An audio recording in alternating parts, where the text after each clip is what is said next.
We'll record. Welcome back to another episode of the Love and Loss podcast. Today we have Chaplain David Gonzalez. Welcome.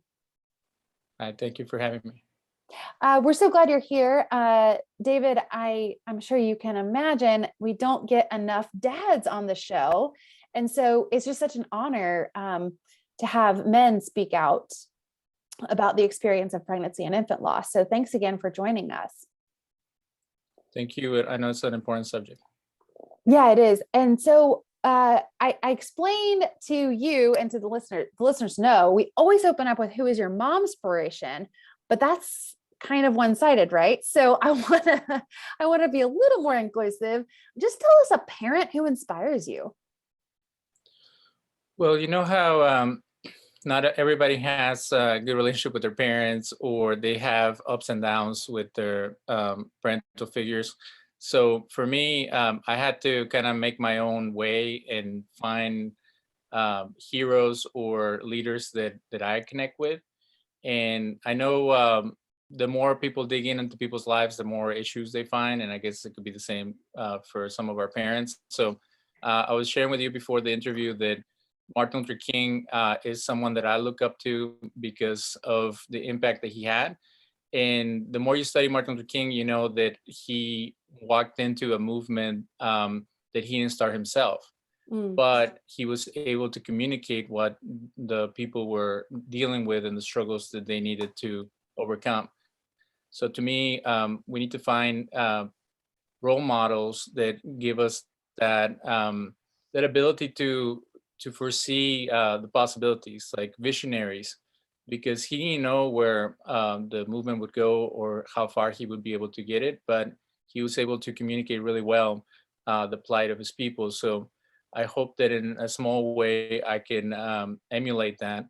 And there are many people throughout history who have been able to do that, but usually they don't find out about their impact until after they die, or we don't find out about it. Many of the artists that I appreciate, they didn't do well until after they died. So I hope I can make an impact while I'm still living, and that we have a legacy that we can pass on to the next generation. That's okay. I'm loving this because I always think of Martin Luther King Jr. as a role model, as a pastor, and as a, activist, but I follow his daughter on Instagram and she is dynamite. She's amazing. And it speaks to him as a father, right? That he would inspire her to be the person she is. Definitely. And that's the hope of a parent, that they can be a better version of ourselves. Yeah. I only realized that not long ago, because you know how in every generation there's things that you bring, either the way you were raised or the misgivings, or kind of, there's a lot of bad negative traits that can be passed on to the next generation. I think that the more we become enlightened and the more we come closer to where we should be passing on positive traits, and then the next generation can really live those on and change the world for the better. And I think that would be my hope. Yeah, I dig it. I see the same in the way that I try and raise my child. So my living child, I should say. Okay. So David, I wanted to dive in. I know you and your family have experienced some early pregnancy loss. Can you tell us a little bit about that? Well, it was a difficult time in our marriage. We have always struggled financially or with housing because of our choices. In America, people say, if you are not successful, that's on you. And success usually is considered to be financial success. So, but you get no break. People don't expect you to take a while to get established as a family and to have your own home and stuff like that. They expect you to have everything ready to go before you get married. That's why people are getting married older, or there are just a lot of issues with stuff like that. So we had our first child, and she was about maybe 2 years old, and we found out that my wife was pregnant, and it was a very stressful time because we were kind of between jobs and not really knowing what was going on.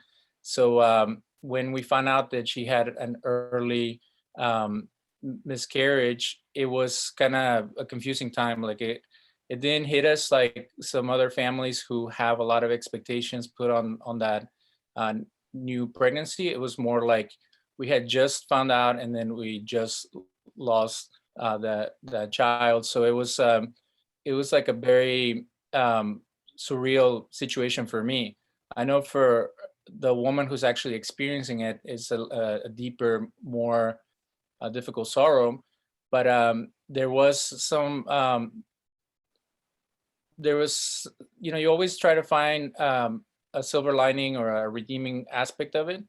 And for us, being prepared and having the best environment. You can't always have the perfect environment where the next child comes, but you want to have a willingness and an ability to provide what seems right at that time. So it was a difficult situation altogether.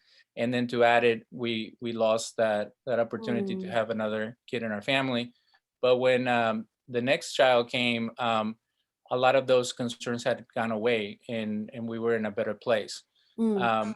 One thing that a lot of people don't talk about also is that when you have a child in the hospital, you are filled with fears. We had a very difficult experience having the first child because of all the fears that were put on our hearts in relation to complications, things like that. And then our second child that was delivered, we had her at home Mm. with a midwife, and it was a completely different experience. It was freeing. It was very natural, and that's, to me, that's those kind of like the lesson that we learned from the miscarriage that we experienced, was that we weren't in a good place emotionally or physically to be able to bring a child into this world. And we believe there was some of that caused the miscarriage, just being overly stressed or even having unforeseen illnesses or things happening at that time. So it was a very complicated situation. Yeah, it's super complicated. And I don't know if any of the listeners can maybe resonate with that, because for me, when I was early in my loss, like my early pregnancy loss, I was maybe became frustrated. I would hear people say that, like, oh, it wasn't, of course, that if they say it to me, that's unfair, right? But I did have everything, like, right. We had a nice house. We had, the perfect dog. We, like everything was lined up, and then it didn't happen. And yet that's my story, and our stories are different, and that's okay. So sometimes it can be hurtful when our stories don't align, but they don't have to align. We're different people. So I think it's good for people to hear your experience. So as I said in the intro, David is a chaplain, and David, will you tell us where you work? So I work for Houston Hospice, is the only nonprofit hospice in Houston, and they've been around for about 20 years. They are very caring, very compassionate, and they do a lot of pro bono or charity work. So that is a blessing to be able to provide our services free of charge for those in need. Okay, that's a huge blessing. That's amazing and so necessary. Like, hospice is a gift, and I don't think enough people see it like that. They see it as this like giving up, when really it's just this gift of time and this gift of honoring and experiencing a person fully. So you do a lot of work with children and infants, is that right? Yes, I'm fortunate to have been given that opportunity. When I first started, I was just working with adults, Hmm. and then it became available for me to assist with the pediatrics. Hmm. And now I'm the full-time chaplain for pediatrics. So I tell that I support family and patients from 0 to 100 years old. Oh, wow. So that is an interesting experience to see the whole gamut of the dying process. Yeah, it is the gamut. I know it's hard for a lot of people to think about that, to think about this being your job, is just working with dying babies and children. And yet there's something very sacred in that, because within the ugly and within the difficulty, there's also a chance to be truly present, no matter their age. And, when you start doing ministry, you always want to make huge impacts or make, change someone's life. But the more you get seasoned in this type of work, you realize that whatever little you can do is a lot. And if you cannot impact the child themselves or the individual who's dying, you impact the family and you Hmm. provide the support that they might need. And you might not ever get thanked for it. You might not ever see the results, but you know that you're doing what's right at that time. And just being someone to help navigate the medical system, the feelings, the emotions that people go through, it's a lot. So a couple of my friends are dead doulas, and they, Oh yeah. I didn't really understand what a doula was until we had one, and now I see a lot of similarities between a chaplain and a doula in the sense Yes. of being an anchor for someone who's going through something that it is unexpected or different, or even something they've already gone through, especially having children, but that someone who can help navigate and have the ability to go back and forth between all these different systems and different processes that you are dealing with. So having that, they call us the non-anxious presence in the room makes a big difference. Yeah, a non-anxious presence in the room. I resonate with that. So again, listeners know that I've served as a chaplain at Duke in pediatrics and labor and delivery, and yeah, to be a non-anxious presence, because even our nurses who were just top notch. I mean, I have just the most respect for nurses and doctors and respiratory therapists and every person that steps in that room.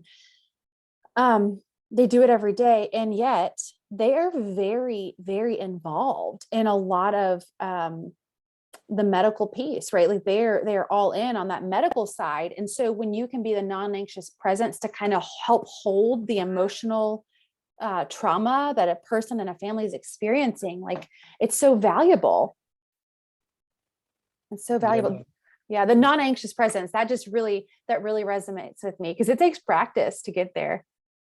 And it is a sacred responsibility because when you go through a chaplain school or CPE training, you learn to not bring your own stuff into the room, to Yep.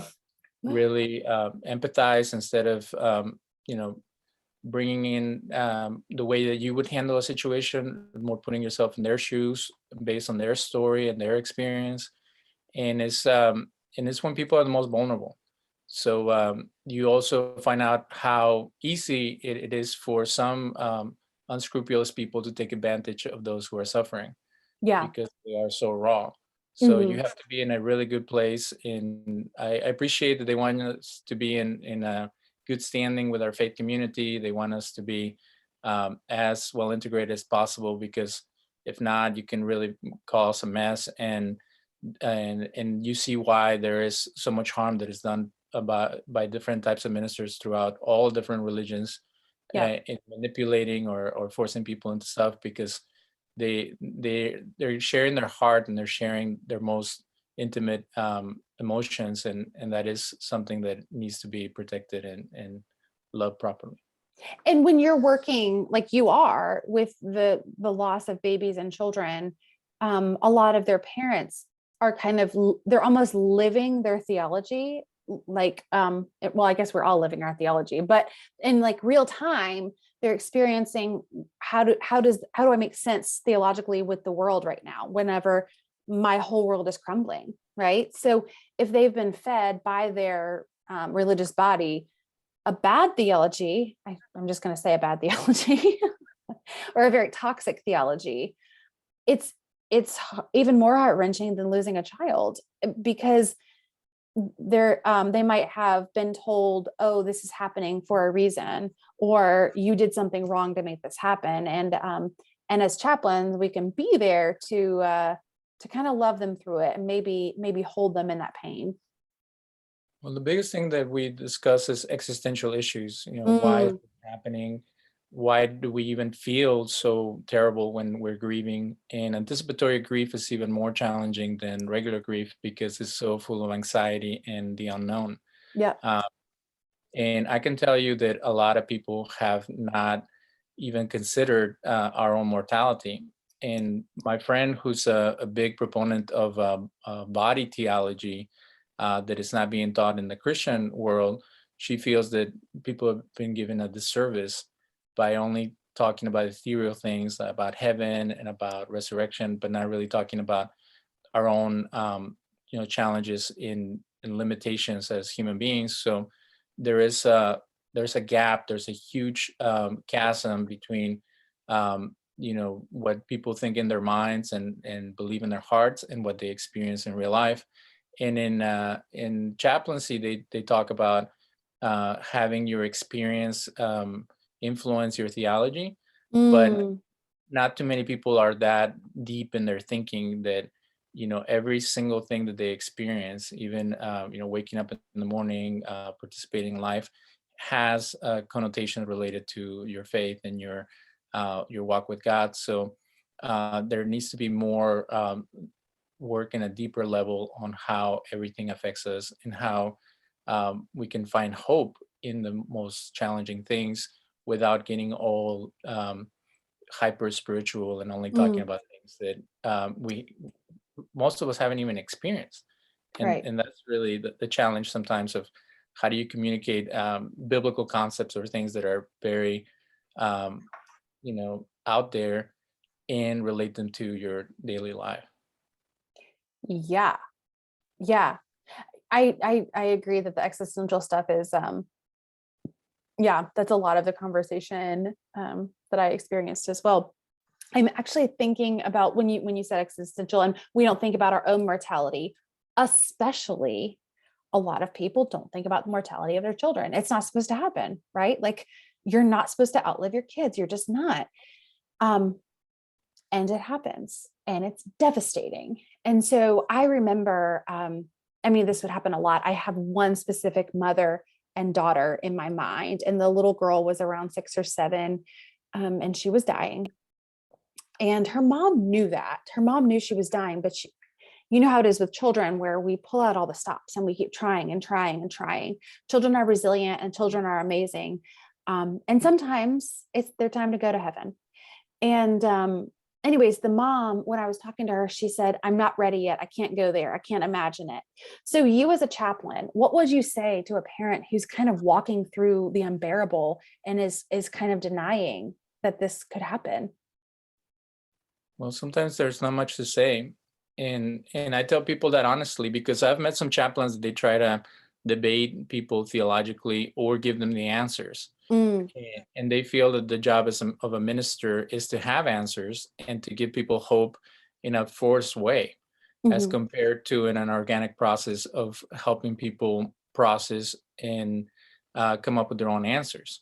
So I think that that's the most important thing, that a true counselor, because they say that you can't call yourself a counselor unless you're LPC or something like that. But if you're truly counseling people in a spiritual way, you're helping them realize things. You're not imposing ideas on them. Right. And I think that's a big problem in a few religions, where you have to have the right answers and the right views to be in good standing before God. And that's ridiculous when none of us have experienced the same experience that person is going through. And if they're not ready to think of someone dying or going to heaven, or you can use all kinds of euphemisms like going with God, passing to a better life or something like that. But if they haven't considered that, or they don't see that as a good option, like it seems like a horrendous thing, you don't want to push them to come to any realization. You want to understand them where they're at. So sometimes it's better not to say anything and just to agree with them. It's like, that's terrible. That's horrible. You don't deserve this. You don't like, a lot of times the validation that comes just from hearing someone out does more than actually saying anything specific. So the one thing that always stuck with me is that people want to be heard, understood, and loved. So if you can do those three things. Pause. Let's say it again. People want to be heard, understood. Understood. So if you can do any of those, it's better if you do all three. But if you can do as much as possible of those three things, you are doing good work. So Yes. hearing someone out, understand, we had a debate. I'm part of a group where we provide grief support for families in the military. Mm, And one of the moms that lost an adult child, she hates when people say, I understand, because she's like, you can never understand what I went right. through. Right. Even though you've had a similar death of a loved one, the understanding component really upsets her. But what people mean when they say I understand, it's like, I can see how horrible it is. I can, um, it's like people say, I can only imagine, but at least you're trying to imagine. You are making an effort. There are some Mm, people that don't even want to think about it, and that's that's true. the worst thing you can do to someone. And then the love component, there's a lot of people that go out there and they say I love you, I love like, they use love too willy-nilly. Like, true love for me is compassion and sacrifice. So this idea of being available is an expression of love. So I always tell people, if someone tells you I'm here for you, take them up on it, because some people might just say it as a nicety. Anything you need, I'm here for you. Yeah. Like, if they're true friends, they will be there for you. And if you ask them for something, they'll show up. They won't just give you their card and disappear. So love can be manifested in many ways, but I think what people need at a time of grief is a good friend and is someone who cares. So caring and expressing interest in their experience goes a long way. Yes, yes. And I'm actually, when you, as you say this, I'm like reflecting back to my own loss, and like the people that I was so grateful for are the people who made me feel heard, understood, and loved. And of course, the people who did all three. I mean, it's just like you can't put a price on it. It's just so important. But then I'm trying to look for this message. I saw from a good friend of mine, who's very knowledgeable about my loss. She saw, um, there's this viral post that's going around about a mom who experienced a miscarriage, and one of her friends messaged her, and rather than saying like, oh, I can't imagine, or oh, I understand, this person says, I'm checking on you, please choose from the following. One, I pick your kids up anytime after 3:30 today, and I show them a good time with dinner, which would be Chick-fil-A, and I'm getting some for you too. Two, I send DoorDash dinner to you. This offer is valid any day of the week. Three, I'm going to Target today and I pick up anything you need and drop it off at your doorstep. Or four, I can send prayers and good vibes and you can politely decline any tangible services. So this person loved and heard her grief so much that she was willing to go out of her way and like not just say, call on me if you need something, but like, here, I'm going to help you. And here, you choose what's most helpful. I thought that was just amazing. Well, to have some concrete ways that you can help someone, to me, makes a huge difference. And like, I actually want to take somebody out. Like, is there anything I can do for you? It's like, yeah, go get me a pizza. Yeah. Like, what? Yeah. Like, don't offer something you can't provide. Yep. Yep. And it's sad to find out that there are a lot of people who are hurt because people did not come through Yep. when Yep. promise, as their dying loved one was there, like, hey, I'll be checking on you every month, or I'll do this, I'll do that, and they don't do it. And of course, you got to think that people sometimes they can't handle their own grief and they run away, or they're scared, they don't know how to relate. So we Mhm. have to, another overused phrase is give people grace. We Yeah. have to be gracious towards others, but when you're in your raw state of grief, it's really hard to have extra compassion for others when you feel Mhm. like they might not be in compassion towards you.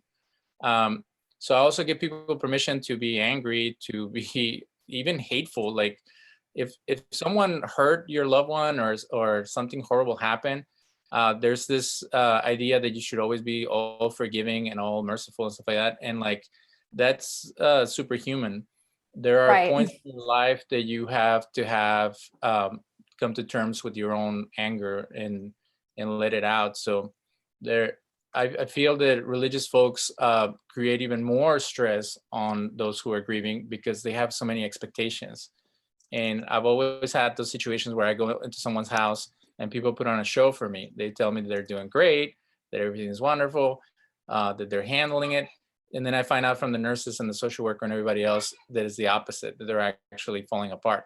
But because Oh, it's almost like they don't want to get in trouble with God, or they want to put on the best face. And I've actually had the opposite where they'll tell other people that everything's fine and then they open up to me. mm, So it's very, very interesting to see how everybody relates to a chaplain. yeah. Yeah. I'm thinking about the times when I was called to a room, like we need the chaplain. It was interesting because it was almost like a shorter stay. Like, we just want you to pray for us. Happy to do it. Happy to help. And then sometimes when they didn't ask for me, I would be in there for an hour and a half, and we're having like really deep conversations and they're opening up. So you just never know if it's going to be you or someone else. But when a person can be truly authentic about the way they're feeling, whether that be with a chaplain or someone else, it really does help with the grieving process. Well, the ability to make people comfortable and for them to open up, I think is a gift because, Mm, you've been in situations where someone walks in and they're the most well-intended, they're the most caring or loving people, but they just don't have you don't feel accepted, you don't feel heard, like they just lack that like initial connection. So yeah. you shut down. So I think that what makes a good chaplain is someone that has the innate ability to talk to anyone about anything Yeah. and make friends or connect with people. And sometimes you don't. Sometimes you walk in and people are like, what do you want? And what can I do for you? And you leave it at that. You don't force yourself or try to create a connection when it's not going to happen naturally. Yep. Yeah. Yeah, definitely. And something actually that I think is good for the listeners to hear too is this goes for whatever religion or lack of religion, because spirituality can include religion and sometimes it doesn't. So I think, David, and you and I have different ways of accessing God. And yet we're both chaplains and we both have a lot in common, I think. Um, It's the human experience. I think that what makes us be able to support anyone in from any background is a sense of understanding that we're all in this together as human mm, beings, and that nothing makes someone more lofty or it's like God is not a respecter of persons. So I think in some circles there's this idea that there's the redeemed and then there's the deplorables or whatever. Like there's a lot of spiritual arrogance, and that's something Martin Luther King talked about, where there are some religious folks or spiritual folks, even because spirituality can be corrupted just like religion, to the point yep. of making some people feel like they have all the answers and that they have some access to God that others don't. And what it really is that we're all humbly trying to serve the same creator. And those that don't know him or have a relationship with God have a spark of God within them. So if we're able to connect with that, then we have something to bring to the table. If we come in with this idea that people are lost or they're confused or they don't know anything, then the conversation is not going to go anywhere. Yeah. I mean, this is like a full circle, right? To what you were saying earlier is if I'm, if I'm talking to this parent who's experiencing the imminent death of her child, and she says, I can't go there, it's better to listen than to say like, to really push her, like, okay, like you are going through hell. Like, let's just sit in that. Let's sit in where you are right now, rather than telling her a certain theology or pushing my views on her. Yeah. And one of the things that comes up all the time is the different way that people grieve. So, I don't like when we over psychoanalyze people, but there is certain psychological things that we need to consider. So, the one thing that stuck with me is that there are people that become very hyper and they want to Mm, do a lot of stuff when they're grieving, and that's what gets them going. And then there's other people who shut down and they just don't want anything to do with anyone. And there's those that run away and they want to grieve by themselves. So you see in families a lot of competition. So there's the one parent or loved one that gets so hyper and wants to do stuff and feels angry that no one else is involved in the arrangements or whatever. And then there's the other person who just doesn't want to talk and they get mad at them because they're not expressing their feelings. And then the person who runs away and doesn't want to deal with it is seen as the coward that is not getting involved. But there's a lot of judgment and a lot of misdirected, almost like anger to the people who are all experiencing the same grief, but in different ways. Mhm. So I try to relate that to the families, that we need to understand that there is no right way of grieving, and there's also no right way to get involved in all the details of the situation, because it can truly become a competition where it creates havoc in families because someone didn't show up, someone didn't give you what you needed at that time.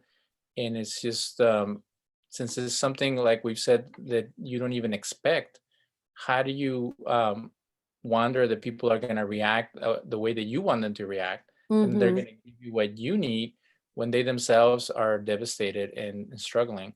So there's a lot of long impacting things that happen from the grief that comes from losing a loved Well, that helps to shed light on why so many couples will struggle after the loss of a baby or a pregnancy, whenever they might grieve in different ways, still grieving, but then there might be a little bit of anger towards each other if they're grieving in different ways. Honestly, I've been in this work a long time and I have never heard it put so eloquently. So thank you for that. Yeah. Someone who's hyper organized, someone who runs away, and someone who, what was the last one? either shut down or Okay. Yeah. yeah. Yeah. I And there mean, I might be think you listening, if you think about a loss that you've experienced in your family, we can all think of those three people, all grieving in their own way. Yeah.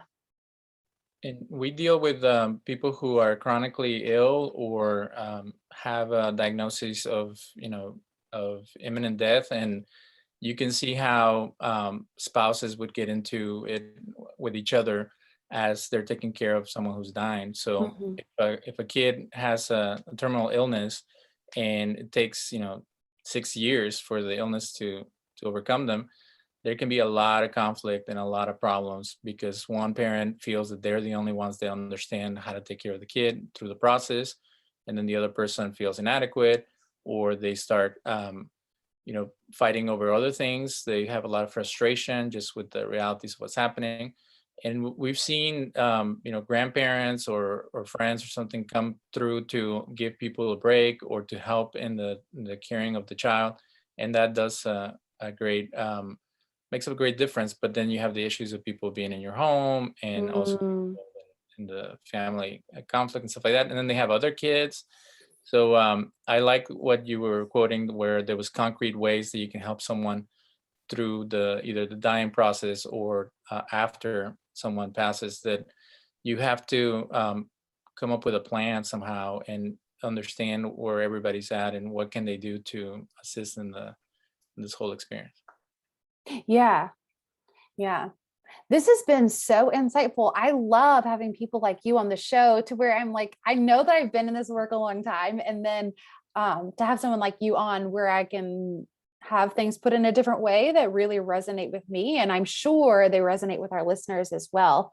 Um, so David, you've taught us so much, but before, we're not going to let you hang up until you tell us, is there a generic or a cliche phrase that just really bugs you?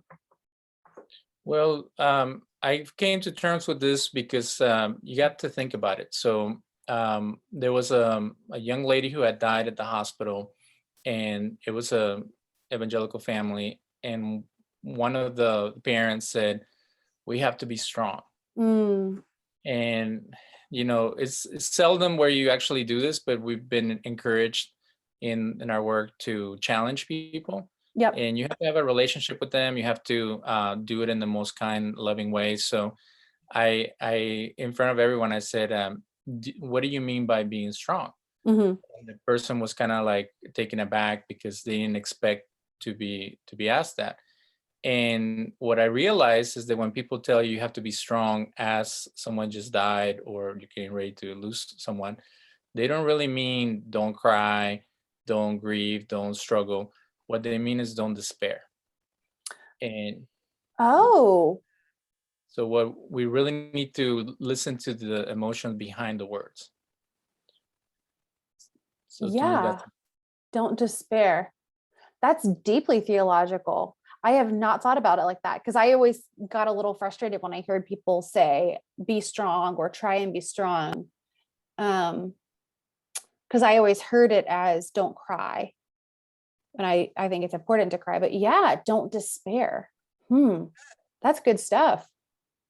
so I tell people when I meet them, my job is to help you not despair. I want to instill hope, and hope is such a nebulous thing Hmm. because depending on your religious background, you can think about all kinds of lofty things, but this idea of there is an end to this, like losing someone never goes away, but there's a manageable way to deal with your grief as time progresses, as you find resources and you process and learn ways to not focus on the negative stuff that can make you become destructive in your pain.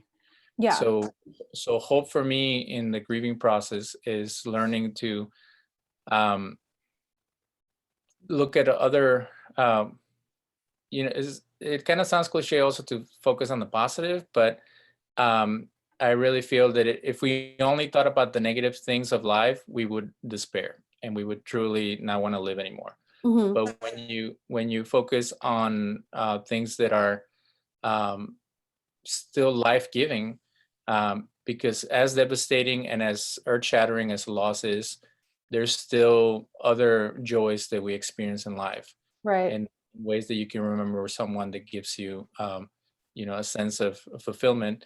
That's our goal, to impart that ability to look at other um, things and not become so it's almost like tunnel vision, where the dark cloud that takes over you when you lose someone is so overwhelming that life has no meaning or no interest anymore. Right. And you can dissipate that somehow if you can love people and encourage them. That's the ultimate goal. So I hope we can Yeah. do that in a small way. Don't despair.